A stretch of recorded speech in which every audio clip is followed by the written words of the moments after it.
ভাবুন তো, বছরের এমন একটি দিন আছে যে দিনে রোজা রাখলে আল্লাহ তাআলা আগের 1 বছরের গুনাহ মাফ করে দেন। আর এই দিনটি হল মহরমের আশুরা।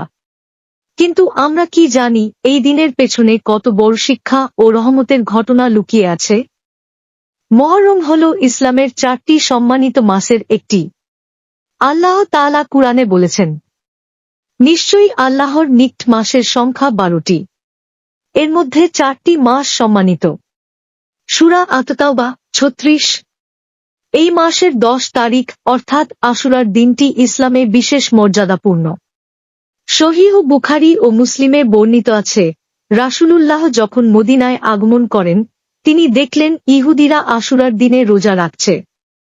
কারণ জিজ্ঞেস করলে তারা বলল, এই দিনে আল্লাহ তাআলা হযরত মূসা ও তার জাতিকে ফেরাউনের জুলুম থেকে মুক্তি দিয়েছেন। তখন নবী বললেন, আমরা মূসার প্রতি তোমাদের চেয়েও বেশি হকদার। এরপর তিনি নিজে রোজা রাখলেন এবং সাহাবাদেরও নির্দেশ দিলেন। অন্য হাদিসে এসেছে, আশুরার রোজা আগের 1 বছরের গুনাহ মাফের কারণ হয়। সহিহ মুসলিম। তাই এই দিনটি শুধু ইতিহাস নয়, বরং আল্লাহর রহমত ও ক্ষমার এক বিশেষ সুযোগ। এই ঘটনা আমাদের শেখায়, আল্লাহ তার বান্দাদের কখনো ছেড়ে দেন না।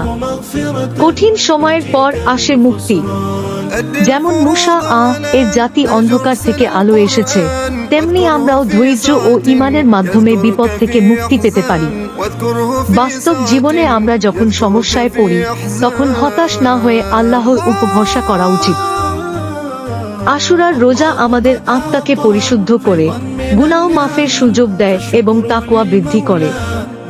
মহরম ও আশুরা আমাদের মনে করিয়ে দেয়, আল্লাহর সাহায্য সবসময় সত্যের পক্ষে থাকে।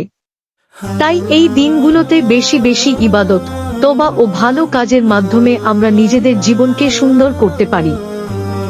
ভিডিওটি ভালো লাগলে লাইক, শেয়ার ও ফলো করতে ভুলবেন না। আল্লাহ আমাদের সবাইকে সঠিক পথে চলার তৌফিক দান করুন। আমিন।